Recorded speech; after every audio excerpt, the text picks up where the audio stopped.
100 low lead self-serve. This equated out to $19,935.55. So that was separate. Your self-serve. So it's 4,000 gallons. So altogether, we did In over 100? 5,000 gallons in 100 roll lead for the month of November. Oh wow, Yes, we had a very, very good month at the airport. that's great. That's actually probably one of the best months we've seen as far as 100 low lead goes. And I did actually break it down on the second page of this report. Our fuel flow from November of this year to November of last year, we did 765.88 gallons more of full serve this year than we did last year in November, and self-serve we did 2,061.54 gallons. So, 2,700 more gallons this year than we did last year in November. So huge time for us. And then Jet A, we actually did 7,115.9 gallons more fuel flow this year in November than we had last year in November. So is the self-serve higher than the Avgas 100 low lead? You've got it at 2,900 gallons for 14,000, and the self-serve was 2,700 gallons at 19,000. So I think what I did was I probably mixed those two up. Okay. So that's my bad on that. I was going to say, man, I'll let you fill them plain up instead of do it myself. Reading it too, I'm sitting here thinking to myself, like, that doesn't sound right, but I'm gonna roll with it, see if anybody else catches it. I'll correct it later. Okay. Got him. So, but still, I mean, gallon flow wise, we had a very, very great November. We did a total of $124,621.25 in fuel sales for the month of November, and we flowed 45.86 gallons for the month of November. So again, great month, a lot of traffic. We had 217 total sales for the month. We did $5,650 in miscellaneous and parking fees, laboratory fees, stuff like that. So we're starting to see a little bit more traction on our lab service now at the airport, that's a good thing. So hopefully it keeps going. And yes, sir. Is that mainly for the corporate traffic, the jets coming through, the parking and miscellaneous? Yes, that is correct. That's also the hangar rents, anybody that comes in and, correct, yeah, anybody that comes in and pays our monthly or annual hangar rents, that's what we put that into as well. So it's kind of all combined. We had about 5 tenants come in and pay for hangar rents at the airport now. That seems to... That's not total hangar rent then? No. That's just for the month. That's just what somebody's come in and maybe they're making a monthly payment or they're catching up, making a couple months at a time or something like that. That's to you, not city clerk.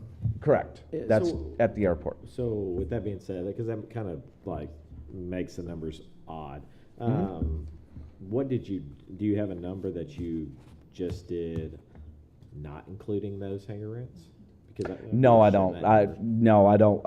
I could get that number. I can email it out to the members if they want to know that. But when you said 5,000, I'm like, that's awesome. Yeah. Yeah, that's a massive. no, we only had about 3 lab services that we were able to charge out for in November, whereas previous months we maybe get 1 a month or something like that we actually charge out for. Yeah.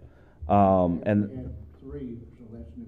Correct. That it's an increase. That's absolutely correct. And it seems now that we've got lab service published on all the sites that pilots can go on and look for when they're doing their flight planning to come in. Now that we've got it up there and everything else, they can actually see we offer lab service. So I think it'll start getting more of a trend on it to be used at our airport. So. But total sales at the airport for the month of November was $130,271.25. So from there we go into some of the events that occurred at the airport. One of the big ones was we finally got the loan with DIA complete. It was accepted before the Airport Authority for the $900,000 to use to help build the air evac hangar out at the airport. Thank you, Mr. Bunce, for the help in getting that done and taken care of. I do want to add a caveat to that, though, really quick. So we had a meeting last week with Chairman Grayson Ardies with the Oklahoma Aeronautics Commission at the airport. They have proposed the possibility of us getting a grant from the state of Oklahoma for $440,000 to be used towards this hangar as well. So we have submitted a letter of intent to the state, the OAC board. They'll be taking that before their board sometime later on this month, and if it gets approved, then that will be $440,000 we'll be able to apply towards this $900,000 grant, which means some of the money DIA actually put into this will be offset. So that's some money that will end up going back to DIA, which the reason why we're excited about this is because that means the airport will actually gain some actual revenue from the get-go off of this hangar, as opposed to waiting the 15 years for the loan to be paid off, if that makes any sense. So the Oklahoma Aeronautics Commission, not the FAA. Correct, right? not the FAA. So right now we get $100,000 a year or something from the Oklahoma Aeronautics Commission. Is that correct? So this is actually off of But their it's a grant. This is a grant from OAC, correct. So this is from their hangar build grant that they offer out. The one thing that made this possible is the fact that we do have the DIA funds. So there's not a buy-in from the city for that, because normally there's a amount that the city has to put in for that money to go towards the hangar build, or we can take a low interest loan from OAC for, I think it's like $600,000, but that's a pretty, I think that's like a 30% buy-in from the city for that grant. Yeah, but we don't want to take money. So. I mean, right? We don't want to take a loan from them. No, we're not taking a loan from them. It's a straight grant. We don't have to pay it back to the state. So if we're able to get that grant money, correct, it's free money, and then once that hangar's built, the airport will actually be able to make a revenue profit off of that hangar, in addition to the repayment on the loan to DIA. And there's nothing we can't take the money from DIA that was excess and use to something else. That's a conversation that myself and Mr. Bunce. Probably we need to go back to the Mhm. and it was detailed in the agreement for. Right, it was. For this one hangar, so just be a simple change. Yeah, because obviously it's a 0% loan. I mean, it'd be dumb to give it back to them. Correct. If we didn't have to. Then again, I kind of spoke with Mr. Bunce about that a little bit earlier and told him once we get word back from OAC, if they were accepted for the grant or rejected for the grant, if we get accepted for it, I wanted to sit down with Mr. Bunce and discuss those items and then bring it back before the advisory board as well. That's great. Kind of keep you guys in the loop on what we're looking at doing, so.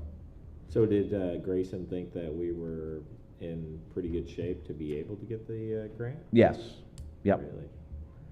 So, and it'll, like I said, it helps the airport out too, because that's more revenue generated. That's about $2,500 a month that we'll be generating in revenue profit for the airport if this goes through. That's great. Where is it gonna build the hangar? So it's actually gonna, so the design is placing it down on the south end of that apron area that was built down there that nothing's been done with since that apron was built. We're actually gonna build it down there, so it's gonna have airside access to it. There'll be a road built out to it and a parking area and everything else, but it's just gonna be on the south side of Choctaw's hangar. Okay, the reason I was asking is because there was something said when they first built that, there was something wrong with the construction connecting those hangar areas to the taxiway, and that we couldn't use it, so I didn't know if that. It's not, definitely usable. It's the ground is not the greatest ground. I mean, it's definitely usable. It just It won't perk? yeah. Okay. So Yeah. the concrete that you have to use, it's a lot more Lot more labor gears intensive. involved? So it just costs more to build. Okay, so it's not a structural as far as the weight of anything Mm-mm. else? Just the ground itself and what's under it? Okay. yeah. Well, there'll be a helicopter anyway, then we're Correct. gonna be using fixed wing. No, it'll be helicopter. Right now, they're talking one helicopter, possibly two, for that hangar down there. It may So- not be an issue because of the weight, but if you start putting heavy stuff on it, Mhm. it could become an issue. But now that we're getting a hangar built down there and we're actually utilizing it, we have more teeth in the fight, if you will, when we go back to FAA and request funds to go back in there and do rehab on that pavement or try to do a complete overhaul on that pavement. Now we have teeth in that because So we it's not can a say, factor for this, then. say again? It's not a factor for this. No, not a factor at all, no, sir. Will they pour their own ramp, or they use the ramp that's already there? They're gonna utilize the ramp that's already there. So Yep. the hangar will butt up directly to that ramp? Correct, yes. And looking, doors on the hangar, they're looking to make them wide enough that we could probably get a King Air 200 into the hangar, should they leave out or something like that. We can get a fairly decent-sized aircraft in and out of that hangar down the road.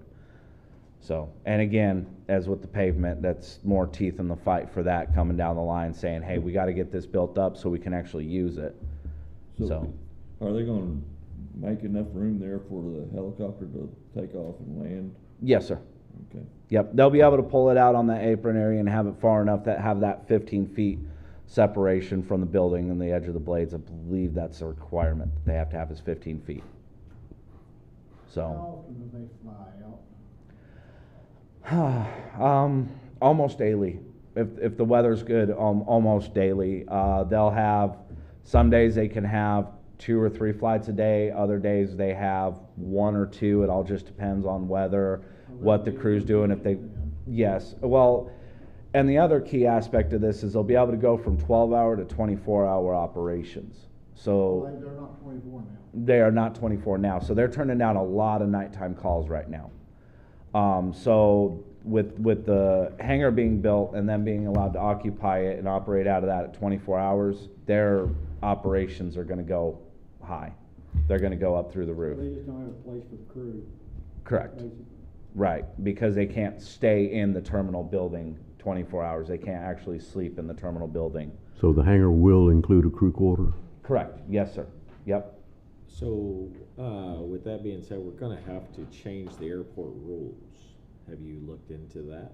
Me and Michael are discussing that right now, yes. So if memory serves correctly, and this is what I've been discussing with Michael, I think there's a caveat in there for emergency services or medevac flights and stuff like that. And also too, down there, it's a little bit harder, if you will, to distinguish airside from non-airside because we don't have any actual fencing down there. There's no actual lines down there distinguishing airside from non-airside. So that's kind of a loophole, if you will, we can work with in the building of this hangar. Now, once we get our perimeter fencing put in place and items like that and the security upgrades keep going, then at that time we'll have to look at something else. But as of right now, and like I said, I believe there's a caveat in the FAA regulations for emergency services or medevacs operating at airports.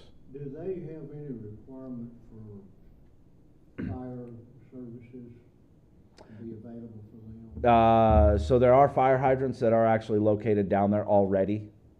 There's a line that's right there off the south end of Choctaw Nation's hangar, in between their hangar and that pavement area. There's an old line there that's been cut off because the fire hydrant kept getting knocked over so many times in the past from mowing operations. So, but they can reactivate that line and re-put in place a fire hydrant there, but there is also a hydrant located just right up by emergency management. So that won't be a factor then? No, sir. Shouldn't be. I'll say that, it shouldn't be. So. Any other questions? All right. Next one is, so we were able to get some funds transferred from one of our accounts to another one to allow us to start our initial security upgrades at the airport. What this entails is we're getting several cameras that are going to be mounted on the hangar banks to better our security out there at the airport. We're also having a gate access monitoring system put in at the main entrance gate. So we're getting rid of the old keypad entrance system. and it'll be key card, it'll have an intercom system on it, it'll have a camera on it, so whenever somebody pulls up to it and hits the intercom button, that will actually go into the terminal to our desk there at the terminal, and we can monitor who it is, we can talk to them, find out what their needs are, either allow them access if they need to go to a company or they've got a flight or something like that, or we have them come to the terminal and we handle it at the terminal. You're gonna do away with the keypad? Yes, sir. I can see a problem. How many cards you gonna have each person have? Well, that's actually what's in our next stuff. Right now, I'm looking at 2 cards per tenant, more on a case-by-case basis, depending on what the need is for. So, if you got a pilot that's got 3 kids that are active flyers on their aircraft as well. Okay, that's a case-by-case basis, you know. But initially, it'd be 2 cards. The reason if I go out 8 o'clock at night to do my night landings, Mm-hmm. and I get out there and I forgot to take my card, then I'm not gonna get in. No, so with the system that we're putting in place, we're also going to have a mobile option on there too, to where it will basically dial through to my cell phone, my city cell phone, Okay. and I can actually control that through my cell phone as well. So, yes, we'll have a way to open it remotely as well. Okay. Would they give extra cards if they're paid for? So right now, again, I've got a policy on the next slide that I was going to kind of go over with everybody, and I think that's probably one of those questions for that time. If you don't mind just holding on for a couple minutes, not to be rude, but I think that'll be something that better be discussed with the access policy and the application and everything else, because we can go over more in depth. So. And then we're still moving forward with the AWASP replacement project. It kind of got a little bit dragged down due to the fact that there was some issues with the contracts between the city and DBT. Those have all finally been signed, executed, everything else. Now DBT is just waiting on the equipment. Again, it's a bit of a supply and demand issue, if you will. But once they have all that equipment ready to go, then we'll have the pre-con meeting, we'll get everything ready. They will put the new AWAS in place, and then once the new AWAS is up and running, then it's just a wait time on the FAA to certify the frequency for the AWAS. Once that's done, we'll take the old one down and get rid of it and completely remove all the AWAS items from the old system off the field. Will it still be the same frequency? Yes, sir. Yeah, it's just the new location and everything else that the FAA's got to recertify it also. And right now, that last guesstimate we got from DBT was about 4 months that they're thinking it may take them to certify that frequency. So like the weather radar out on the water tower, Mm-hmm. is that operational? That would be a Richard Azell question Well, for emergency management. Is there a way to get that into the terminal? I don't know if that's gonna be available, but just for you, if it comes up at some meeting, it would be nice to have a radar pic, to go in the terminal and look at an actual radar picture locally. So the system that I was allowed access to use was the Barren Threat Radar system. I think that's what you're talking about. I actually have a login to that, so I can have that published. I'd have to talk with Richard and see if there's some way we might be able to get a guest account or something like that to put it out in the main terminal. I don't think it would be an issue. We just have to get like a Google Chrome stick or something like that to stick into one of the TVs to have that published out there. But I do have access to it, so I can monitor the weather in my office and stuff like that. But if we need one in the terminal, I mean, I don't think that would be an issue. But between the TAF and AWAS, I don't think so. I mean, I don't look at weather on the TV, your phone. We got so many other So different ways it's to not a do it. big deal. Yeah, so that all these FBOs, we all used to have weather rooms. They're gone. I mean, matter of fact, we got rid of the one here at the Yeah, FBO. leave the apps and stuff that are out, 4 or 5, you can pull up the weather and see it. Okay. and then also too with our TAF now that we have, pilots can go on there and take a look at our TAF and everything else. So they get a lot of pretty good information on the weather down here, so. And then for the month of November, we had 4,652 operations at the airport. So again, another great month. We last time I looked at the Tower report, we were sitting just over 48,000 operations for the year thus far. So still coming along, still getting a lot of traffic in and out of there, still climbing the operation ranks, if you will. So. Have we heard anything on our tower situation that you had? So myself and Michael Mitchell had a meeting with Rick earlier this week. We got approval to go ahead and submit the application to the FAA. So we'll be getting that submitted up. We also submitted our BCA rating to OAC as well, because they were interested to see what our BCA came in at for the benefit cost analysis.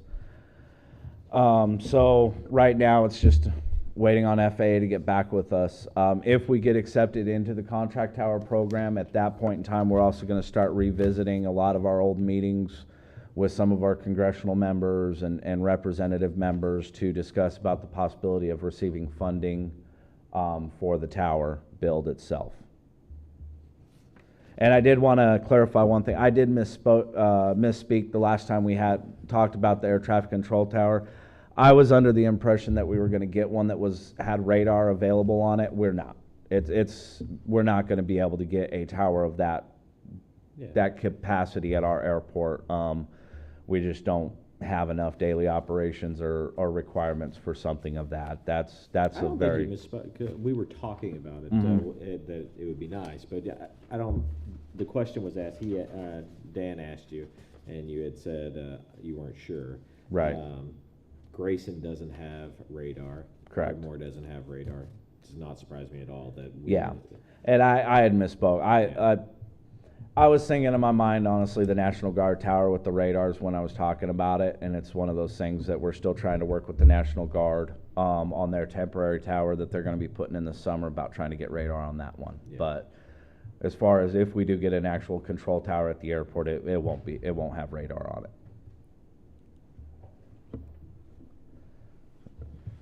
And that's all I got for the monthly report. Question anymore?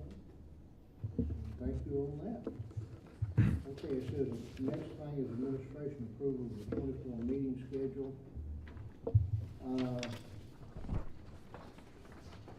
I didn't print off, I don't have a copy. It's basically the same.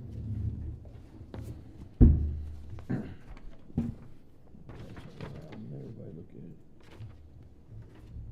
It's just the schedule. Basically the same type as what we've been doing over the first Wednesday of each month. Here you are, Dan. He's got it here now. I'll motion to approve the 2024 meeting schedule. I'll second it. Are you all in favor?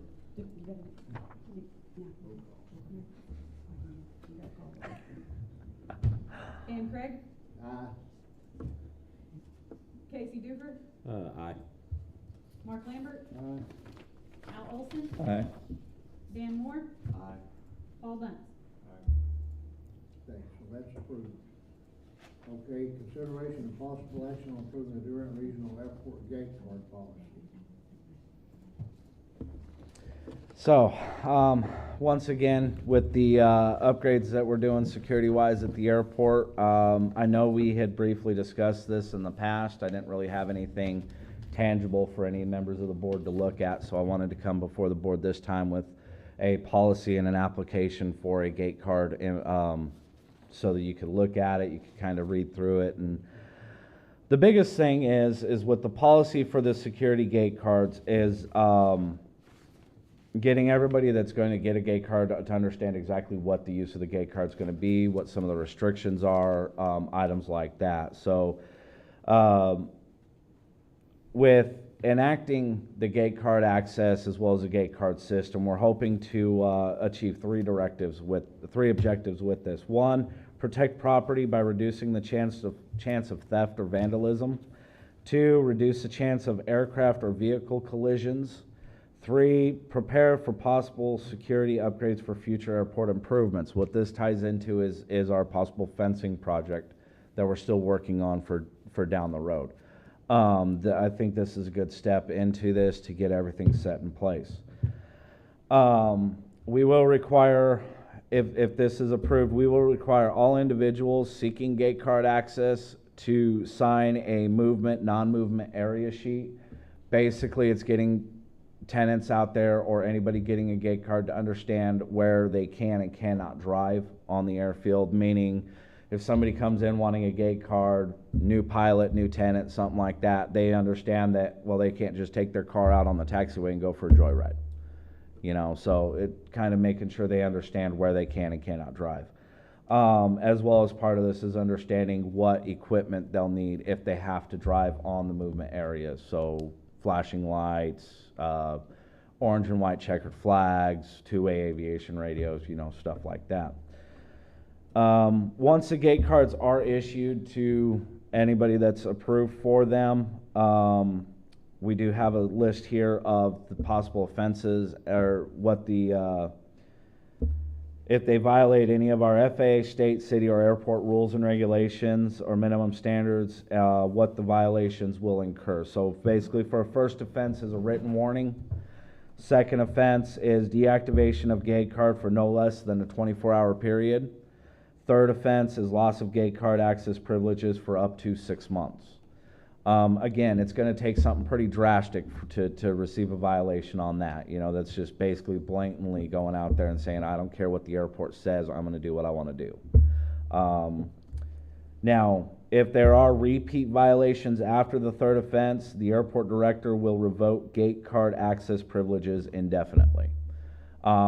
Basically meaning you can either park at the terminal or you can be escorted around the airfield. If you absolutely have to have airside access, you'd be escorted at that point. There's a line in here saying, simply being able to fly a plane does not justify the need to have gate card access. Biggest reason why that's in here on the policy is, unfortunately, as I'm sure all of us are aware, if it's a rule or a law, it's because somebody's done it before.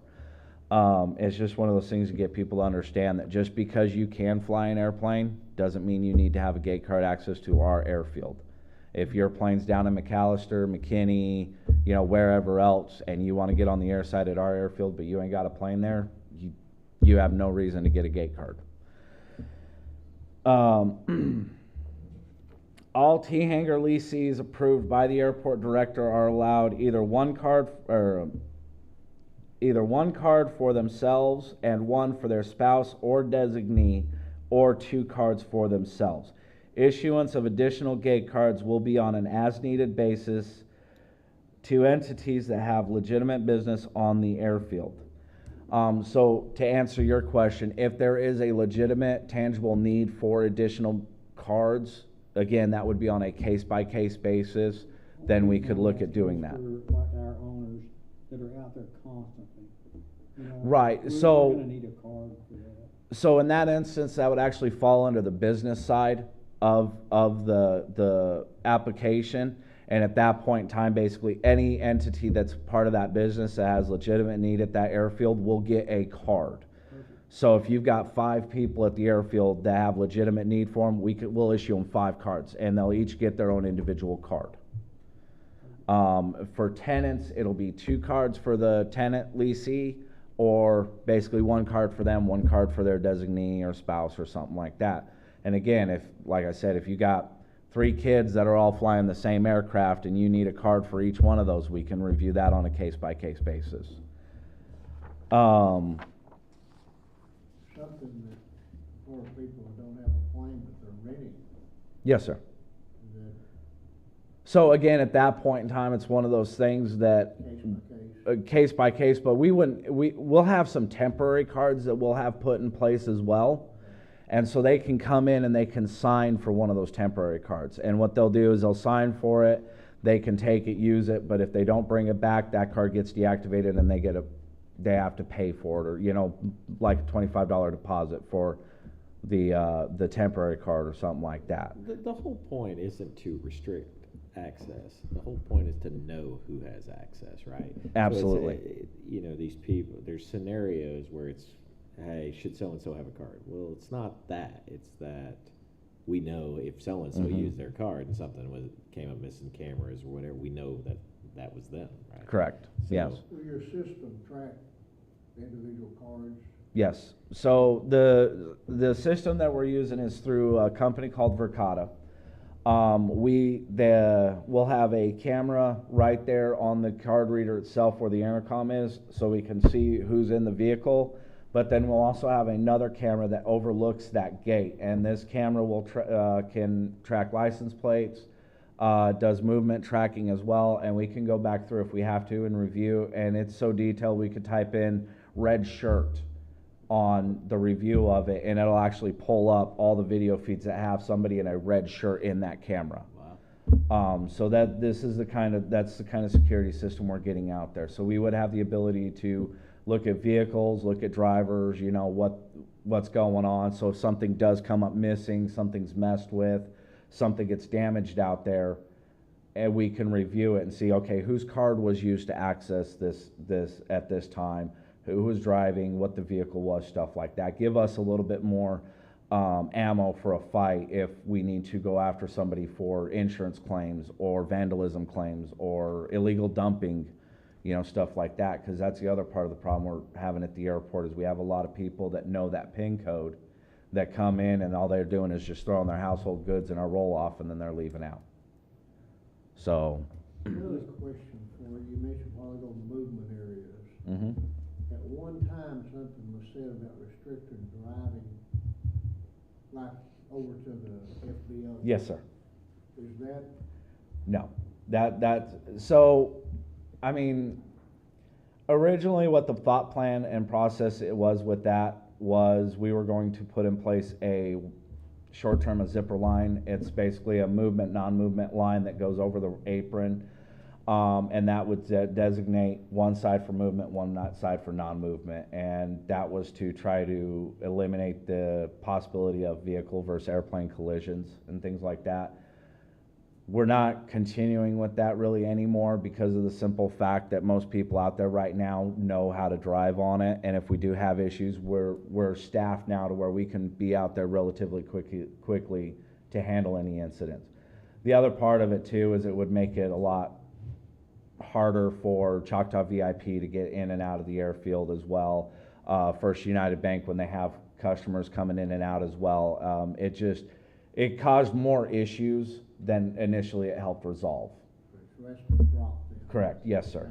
Now, when we get a tower in, we'll probably at that point in time be designating movement, non-movement, especially because that'll be after our ramp expansion as well. So we'll have to relook at that down the road. But no, it's mainly just designating where they can drive on the apron and the hangar areas and where they can't drive on the taxiways and runways. Well, I think most people, but, you know, you get ready to go fly and you say, well, I need to go and use facilities, you know, you don't want to have to drive all the way back out around.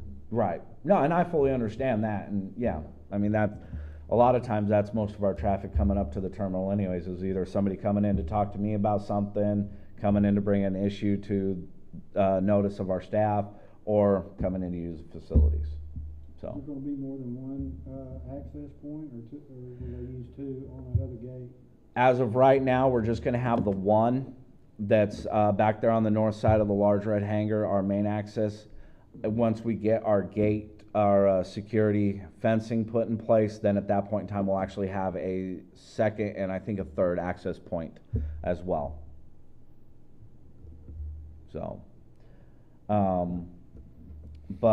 again, this goes back to this policy really quick. So should there be a request for additional cards, the airport director will make the determination if additional cards are warranted. The city manager will review any protest of this decision. So if somebody comes to me asking for additional cards and I say no, they're more than welcome to protest it. It goes up to the city manager, and at that point in time they review the reasons why there was no, and they can either overrule and say, yeah, give them extra cards, or stick with the decision, whatever. But there is steps in here to where it's not just a final end-all be-all with the airport director. Each hangar storage area authorized business will be assessed the following costs. So I messed up on this one because I actually forgot to put the business costs in there. So for the tenants, it would be $25 for the first card, $5 for each additional authorized cards, and then $25 for any replacement card. For businesses, it would actually be $0 for the initial card per staff member or designee that needs it, and $5 per replacement. So if they open their door and the wind takes their gate card out the door, it'd be a $5 charged for a replacement card at that point. The cards will be good. Tenant cards will be good for 2 years from date of issuance, and the business cards will be valid for 5 years from date of issuance. And then now, any individuals that will be away from the airport for an extended period of time, i.e. possible deployments, business travel, anything like that, we do request that they inform the airport director if there's someone that's going to be monitoring their aircraft during this time, just so if we see a unknown vehicle on the airfield, we know what's going on. We're not just sitting here thinking somebody's breaking into a hangar to do something. This does not guarantee gate card access. Again, temporary cards, they might be able to get one of those depending on what the necessity is for it, if they're going to be doing work or on the aircraft or something like that.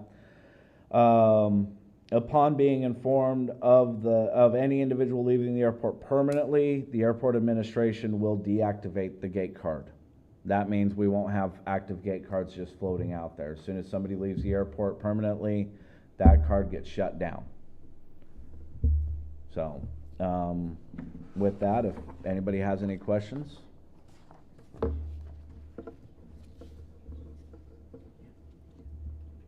good then. Okay, next is the gate card. Were you including the gate card application form in your? No, I was going to go over that one separately. We were just looking for a possible action on this too, for approval of the advisory board to take before the airport authority. You need approval on that? Yes, sir. Okay. I motion to approve the gate card policy that you I'll second it. have. Motion and seconded. Dan Craig, Aye. Casey Duper, Approve. Mark Lambert, Aye. Al Olson, Aye. Dan Moore, Aye. Paul Bunce. Okay, next item. So the gate card application, the reason why I wanted this one to be considered separately from the policy is due to this would be the actual application that we would utilize for people that come into the terminal to fill out to get a gate card. It's got a summary on there. Basically, gate cards will be issued as authorized by the airport director. They shall only be utilized by the persons assigned on this form. So, Mr. Dufer, if you came in and you got a gate card and then down the road you said, you know, John Snow, here, go to run out to my hangar really quick, that would constitute as a violation of the policy, basically just reiterating stuff like that. Report lost or stolen gate cards immediately to the airport administration. That way we can shut them off and we can start working on the issuance of a replacement should it be needed. City of Durant and the Durant Regional Airport are not liable, and the signatory shall hold harmless and indemnify the City of Durant for any injury or damage that may result due to a gate card holder's or their invitees' use of the gate at the Durant Regional Airport. So basically, if you're out there and you open up the gate, you pull forward just a little bit and stop and park right there, and that gate closes on your vehicle, you're not holding the airport responsible for that, pretty much. Tenant cards, again, will be valid for 2 years from date of issuance, and the business cards will be valid for 5 years from date of issuance. We also got signature blocks on here as well for anybody filling out this form. And then on the bottom there, we have where the airport staff is going to place. Did we take a picture for the photo? Is it for personal or business? What is the date that we received the application for processing? Who submitted it? That way, if they're Say you come out to the airport for a gate card, you call 2 weeks later, hey, I haven't got my gate card. I can pull up this application and I can see who it was that took the application, and I can find out why it was never submitted. That way I have some fallback on my end too for, retraining or items like that. And then we also have blocks in here to fill out for the initial, additional, and replacement cards for the tenants. And then for the business, the initial and replacement cards right there. We'll be able to write on there too what the date of expiration is going to be and things like that to keep it easier monitoring wise on our end for when we plug it into the system.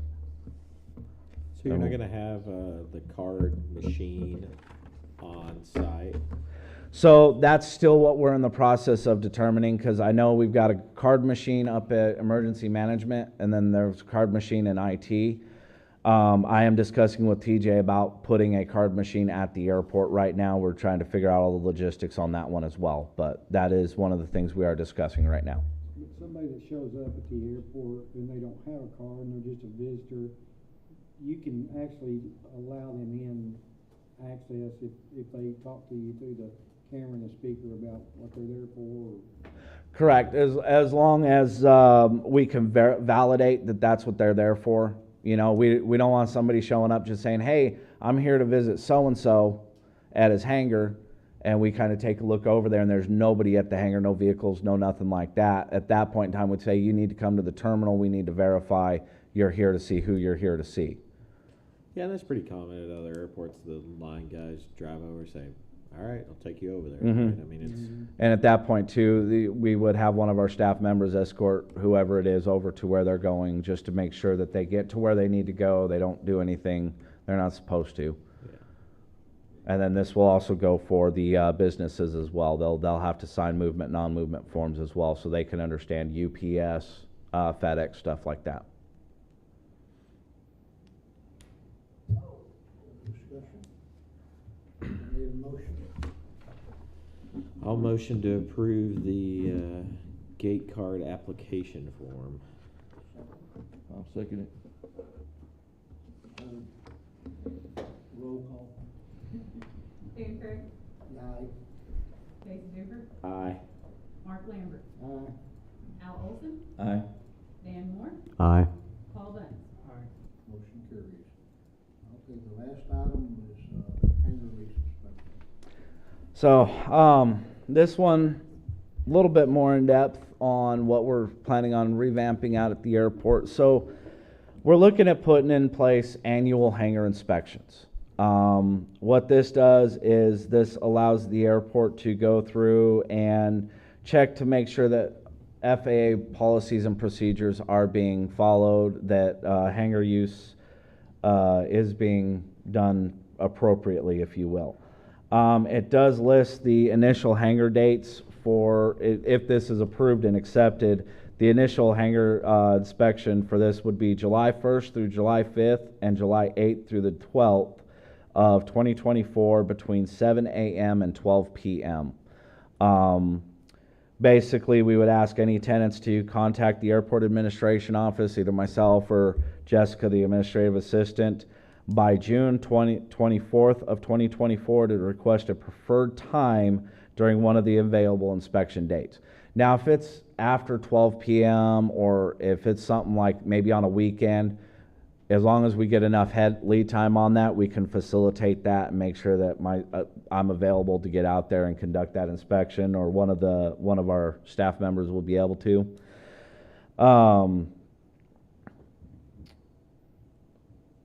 Should anybody be unable to be present for the inspection, we will need to have someone else on site, a designee or another representative for the hangar for that individual.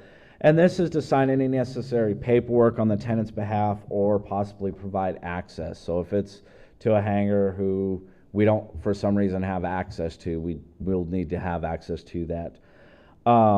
We would like to take this time and remind everyone that per the FAA hangar use policy, as well as the Durant Regional Airport rules and regulations, it is prohibited to use storage hangars for any purposes other than aeronautical activity. Kind of breaking down what the FAA hangar use policy is and everything like that. It kind of lets the tenants know what we'll be looking for, what we'll be inspecting for when we go into those hangars, items like that. This also allows us to check the maintenance on them, you know, check the brakes on the motors, check the cables, check the sheaves if we have to for the pulley system, check the door frame itself, make sure it's still working properly, check the access door, check lights if we need to, items like that. It does go in there to kind of break down, once again, what is accepted for hangar use by the FAA hangar use policy and what is not. So for generalization, some of the items that are allowed in there, like aircraft hangar tow bars, aircraft towing equipment, flight logs, maintenance logs, and storage containers or filing cabinets for those items, desk to conduct flight planning on or other aeronautical related purposes. I know for a lot of the flight training, there's desks in those hangars. That's perfectly fine. Some of the items that are not allowed in these hangars without authorization are boats, motorcycles, ATVs, automobiles, recreation vehicles, campers, and trailers. Now, again, I say with exception because some people do store a vehicle in their hangar. They go in, they take their plane out, they put the plane in there, that plane's in there. That's not necessarily a violation because it's not actually impeding the aeronautical ability of that hangar. Now, if you're going to be parking say a camper in your hangar for an extended period of time, that needs to come through the airport director's office so we can verify that that's not going to affect the ability of that aircraft to be moved in or out. Other violations, operation of a non-aeronautical business that can't be done out of a hangar. So if somebody's, say, operating a welding shop out of the hangar or an automotive shop or something like that, per FAA hangar use policy, that's not allowed. If any violations are found during the hangar inspections, tenants will be given 30 days to correct those items. If an aircraft is found to be in non-compliance, i.e. it's a defunct aircraft, it's out of it's torn apart, missing pieces, just nothing's being done with it, it's got inches of dust on it, and it's out of registration and airworthiness, the tenant will be allowed up to 6 months to fix that aircraft, get proof of current registration, as well as an airworthiness certificate. Then it goes into talking about how we'll be conducting our maintenance inspection on there as well. And throughout all this, there's plenty of times where if you have any questions or concerns, it's got my contact information on it, the airport mainline number on it, and everything else. So if there's any issues, they can always contact us. But we'd like to see about putting this in place to start conducting these annual inspections. I can see a problem, because I've got stuff in my hangar that I've got the airplane, Mm-hmm. but I've got some stuff that's not aeronautical, you know, kind of in the back of it. And again, that doesn't impact the aeronautical use of the hangar. If you can move that aircraft in and out freely without having to move anything else, that's not a violation of the FAA hangar use policy. Now, if you're parking a motorcycle in front of your aircraft and you've got to move that, or you got to move a bookcase full of books or something like that, or a shelving unit, per FAA hangar use policy, then that constitutes a violation of the aeronautical use. I got, like, say, some Yeah. junk that's not, but it's at the back of the hangar of the plane. It doesn't impede in any way. And that right there, again, that's not a violation of the hangar use. It's just like our maintenance hangar.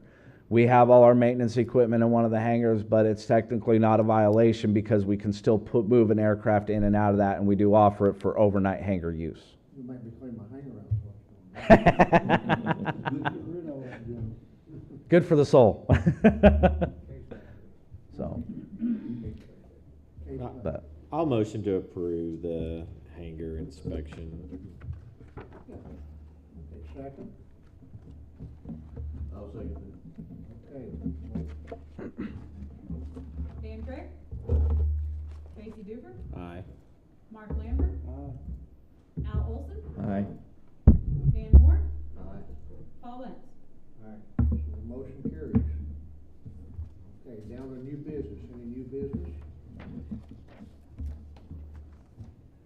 quick question. Where are we on paying off the bond for the terminal building? You talked about your Memory serves on that one, I believe last time I spoke with Ann Chan, that one was 2028 timeframe, and hangar building 12, the new set of hangars is 2032, is when those bonds should be paid off. So we're waiting that long before we can have vending machines in the lobby? Is that? No, we can have vending machines, yeah, no. What it is the bond that was used to build the terminal, the way it reads is a little hazy, if you will, so I'm working with legal on getting it all cleared up so we can actually get a possible coffee shop out there. We can have a pilot supply store out there, lease out more space to more entities that might want to come out and utilize the terminal. So, yes, sir. Anything else? Going once, twice? Okay, then we're open for an adjournment. Motion to adjourn. Second. All in favor? Roll call. Dan Craig, Aye. Casey, Aye. Mark Lambert, Al Olson, Aye. Dan Moore, Aye. Paul Bunce. You're adjourned. Thank you, guys. Appreciate you, Josh.